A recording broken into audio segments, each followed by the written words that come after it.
तिमीलाई थाहा छ हामी न जर्जियामा अहिले भिसा रेसियो कस्तो राम्रो छ नि, थाहा छ? हजुर, मैले सुनिरहेको छु उम्, यसको बारेमा। सुनेको छौ? के सुनेको छौ जर्जियाको बारेमा भन न त अलिअलि। के थाहा छ तिमीलाई? मलाई थाहा भएको भनेको चाहिँ यसको भिजा रेट चाहिँ 99% सक्सेस हाई भिजा रेट छ होइन, जसमा चाहिँ हजुरको लो जिपिएहरू भएकोले पनि मजाले अप्लाई गर्न सक्नुहुन्छ। प्लस कति जिपिएसम्म अप्लाई गर्न मिल्छ?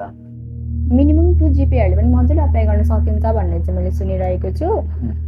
प्लस हजुरको ग्यापहरू पनि मजाले एक्सेप्ट गर्छ, अप टु 10 इयर्ससम्मको ग्यापहरू मजाले एक्सेप्ट गर्छ। जो जो चाहिँ हुन्छ नि मेरो ग्याप भएर अप्लाई गर्न मिल्दैन अरू कन्ट्रीहरू भनेर टेन्सन लिएर बस्नु भएको छ, उहाँहरूको लागि पनि एकदम सजिलो छ अरे जर्जियामा भन्ने सुनिरहेको छु। त्यो त हो होइन, तर जिपिए पनि एटलिस्ट मिनिमम पनि 2.2 भयो भने चाहिँ अलिक ठिक्क हुन्छ। तर ग्याप धेरै भयो भने चाहिँ समस्या आउन सक्छ है, फेरि इमिग्रेसनमा फर्काउनु पनि सक्छ। त्यही भएर ग्याप चाहिँ 10 वर्ष त भन्ने हो, तर 10 वर्षसम्म चाहिँ मास्टरको लागि चाहिँ ठिकै हो मेरो हिसाबले होइन। तर ब्याचलरको लागि 10 वर्ष भनेको धेरै ठुलो ग्याप हो। त्यो चाहिँ मिनिमम पनि ब्याचलरको लागि चाहिँ 5-6 वर्ष ग्याप चाहिँ ठिक्कको। अब न त मार्केटिङ हिसाबले गर्ने हो भने चाहिँ 10 वर्ष नै भन्ने हो हामीले खास गरी होइन, किनभने मास्टरमा त 10 वर्ष नै चाहिने हो नि त। अनि यसको ट्युसन फीहरू थाहा छ तिमीलाई?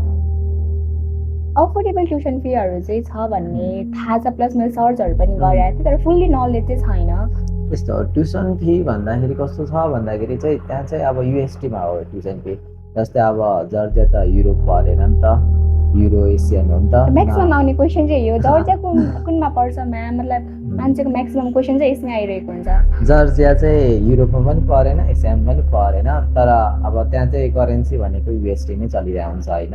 इन्टरनेसनल वर्क गर्दाखेरि युएसडी नै चल्छ। अनि ट्युसन फी भनेको 4,000देखि 5-6 हजारसम्म युएसडी जाने हुन्छ। अब मास्टरहरूमा चाहिँ अलिक महँगो नै पर्यो।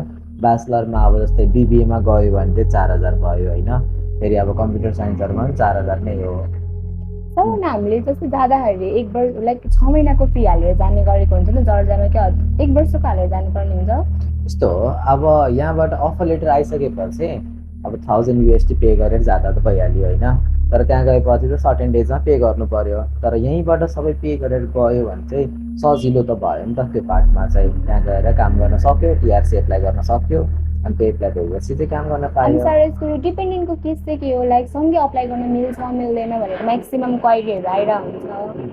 डिपेन्डेन्टको केसमा के छ भन्दाखेरि चाहिँ अब त्यहाँ गएर टिआरसी एप्लाई गरिसकेपछि त्यसपछि चाहिँ आफ्नो डिपेन्डेन्टलाई बोलाउन चाहिँ मिल्यो होइन।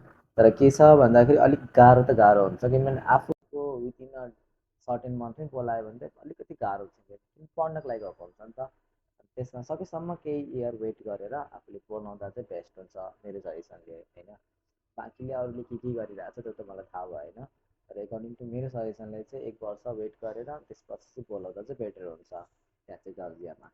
Okay, thank you sir.